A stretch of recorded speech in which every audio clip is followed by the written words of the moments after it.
Varanasi, India's holiest city where the sacred and the profane mingle with practiced ease.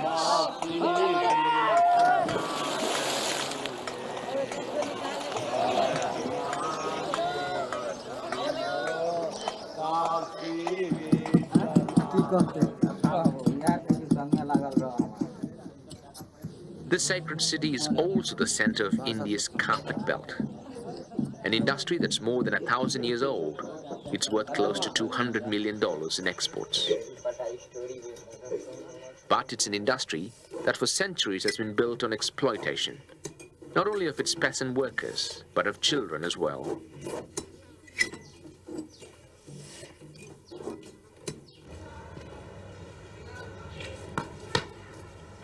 Like many of his friends, Vinod loves cricket.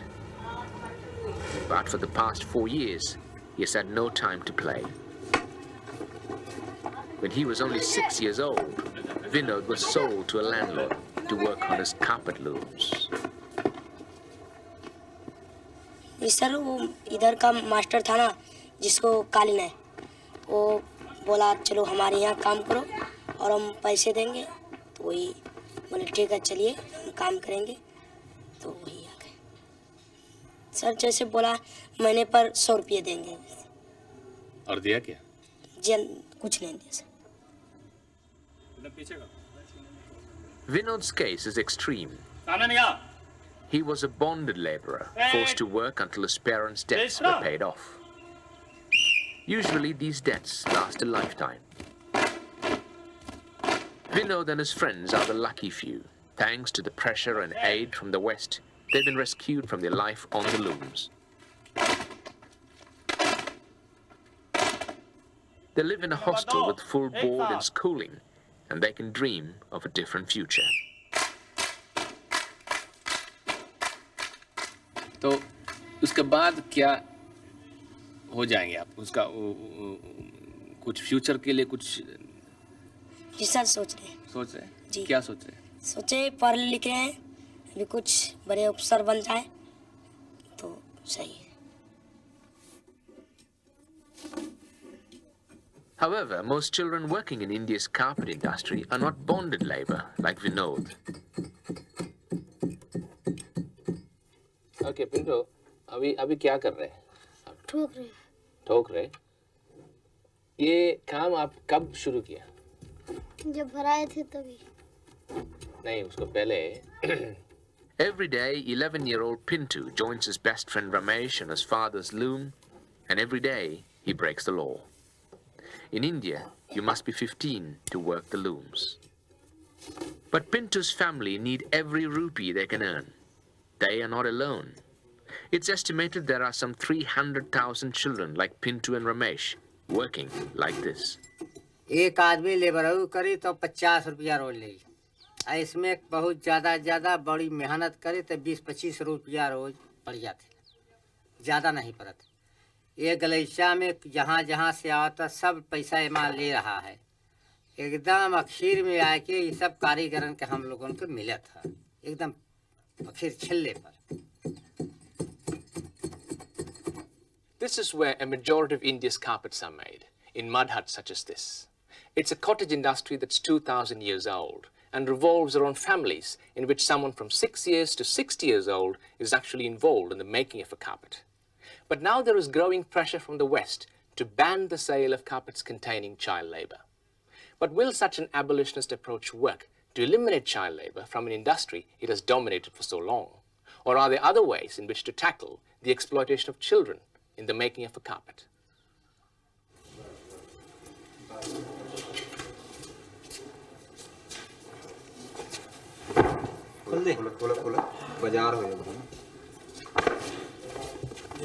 The impact of the West's anti-child labor campaigns have been especially felt here, at the end of the carpet weaving chain. Shaukat Ansari has 3,000 looms and is one of the largest carpet exporters in the region.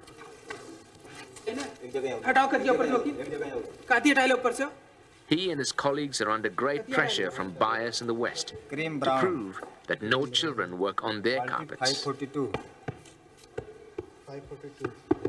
This piece is okay. Customers, like, they don't accept our carpets without child labor. Like 3, 4, 5 years back, okay, it was not so compulsory. But last 2 years, the situation is very critical. Carpets arrive here at Ansari's warehouse from a patchwork of peasant weavers. A carpet can take anything up to 9 months to make, for which the weavers are paid the princely sum of $36. 22.9 kg.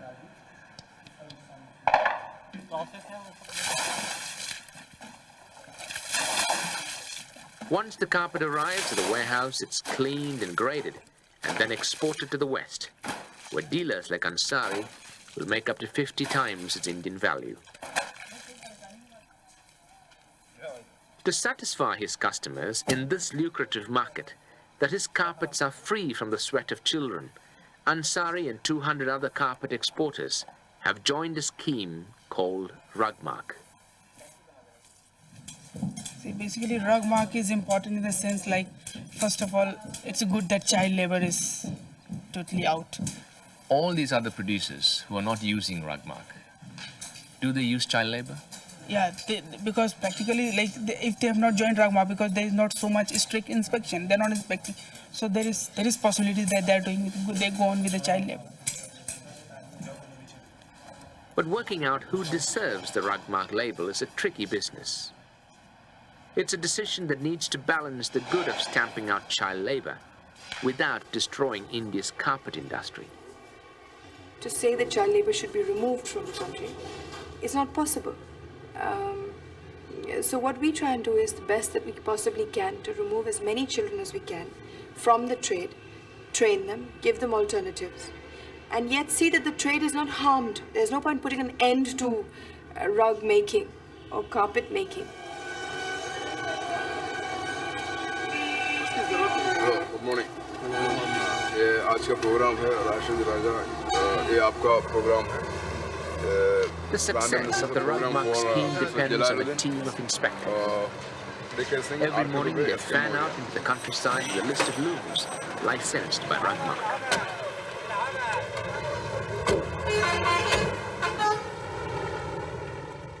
जो हमारा main priority है, अचानक loom पड़ जाना और देखना कि during weaving period वहाँ कोई चाइल्ड तो नहीं है.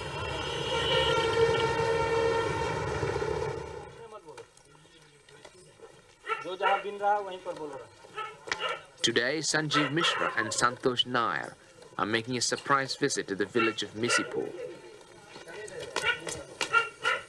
The inspectors claim they have found 50 children working on looms in the past year. Light जला यार इसमें. हाँ ये ऑर्डर स्लिप मिला है आपको? नहीं, ऑर्डर स्लिप. पुर्जा वगैरह? पुर्जा तो सब नहीं किया. अच्छा, ठीक. Today, loom owner Mangal Prasad is given the all clear. He has 20 people working for him, but they're all older than 15. क्या नाम है तुम्हारा? राजू. राजू क्या साल के हो? 22 साल. 20-22 का है. तुम्हारा क्या नाम है? Sanjeev and Ramesh have a huge job. So far, Rugmark has only 15 inspectors to cover some 25,000 looms. क्या नाम है? नाम क्या है बताओ? ऑर्डर लाइव है कहाँ? तुम अपना नाम बताओ. कमलेश. कब? अच्छा सब दिवाली बाद ही कहाँ? अच्छा, उसके बगल में क्या नाम है? सर. हाँ? रेट क्या मिलता है रेट? दिहाड़ी. आज पहले दिन देखा.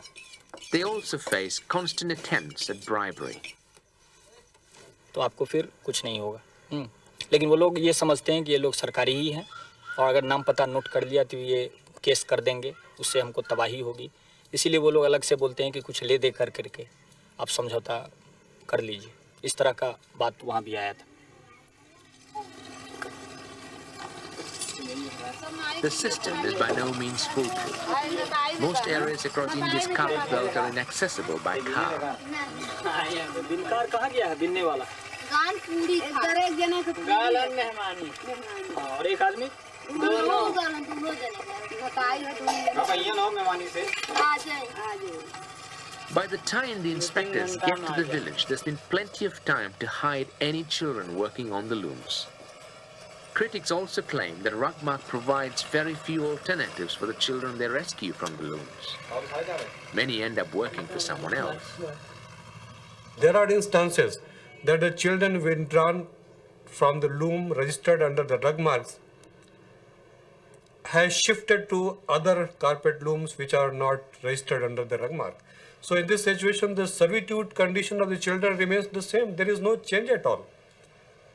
This one NGO, which was started 2 years ago, has actually effected a change where people are scared to keep children, where most looms now do not have children, where we do have people voluntarily writing to us and saying we would like to become your members. We also help them to sell their rugs. You know, it's a kind of carrot and stick approach. Okay, this is where you've got this boy. Told you that we are going to this village. Yeah. We set out to see whether this was the case. taken off the loom by Rugmark. With the assistance of local activist Shaukat Khan, we went in search of the boy Khan said had been taken off a loom by Rugmark. He was now supposedly working for another loom owner.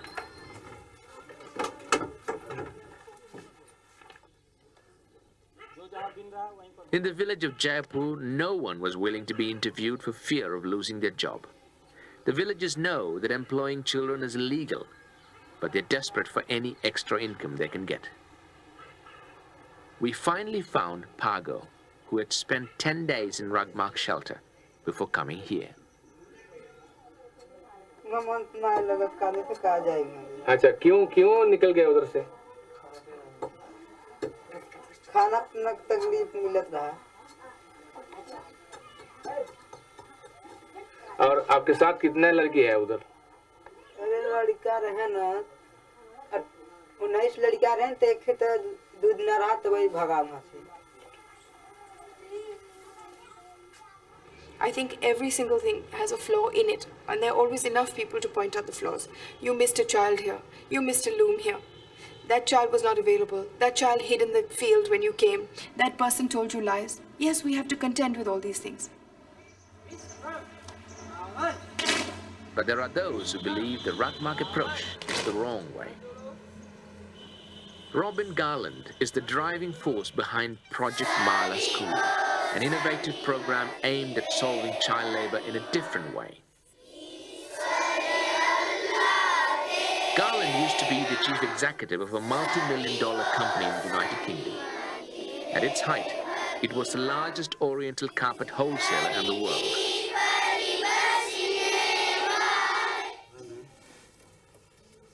In the early 1980s, his company was accused of selling carpets that used child labor. Today, he spends most of his time trying to solve India's child labor problem through education and work. As far as we're concerned, these children you see around here, they're coming to school, they're going to do their schooling. In the evenings and at weekends, they will likely work on the loom. That is child labor. What is wrong with that? What is wrong with a child helping out in the family loom in his out of school hours? It is only where the child is weaving to the exclusion of his education that it is wrong. Namaste. Most of the children at Project Mala School work on family carpet looms. बैठ जा अच्छा एक बात बताओ कितना ये class में कितना लोग कालीन में काम करती है क्या more than half. Among those who have been helped by Robin Garland's approach is 11-year-old Pintu and his best friend Ramesh. 2 years ago, they didn't go to school. Now they're learning to read and write, as well as learning the craft of their ancestors. और सुबह school जाएंगे जी और 4 बजे तक वापस आ जाएंगे ना? जी। उसके बाद यही काम करेंगे आप? नहीं, हम पढ़ते हैं। पढ़ते हैं। जी। और कब काम करेंगे? शाम को। शाम को। कितने घंटे? 4 घंटे। अच्छा, तो जब बड़े हो गए तो वो भी काम करते हैं या दूसरा काम करने के सोच रहे? सिलाई उलाई मशीन सीखना है। मशीन सीखना है। जी। Under the Indian Constitution, all children are supposed to be guaranteed an education. But there is no real implementation of this policy, and many children are dependent on NGOs like Project Mala. We shouldn't be here. If the government were doing their job properly, we shouldn't be here at all. When we first started here, the government promised us 1,200 rupees per child per year for education. So far, 7 years on, not a penny, not a rupee from the government. There is no doubt that stopping child labour is not easy. A label like Rugmark may help soothe the conscience of Western consumers. But there are very few carpets from India on which children have not worked. Project Mala recognizes this and believes that work and education has to go hand in hand. But unlike many in the West, both these organizations realize that for now, child labor can't be completely eradicated.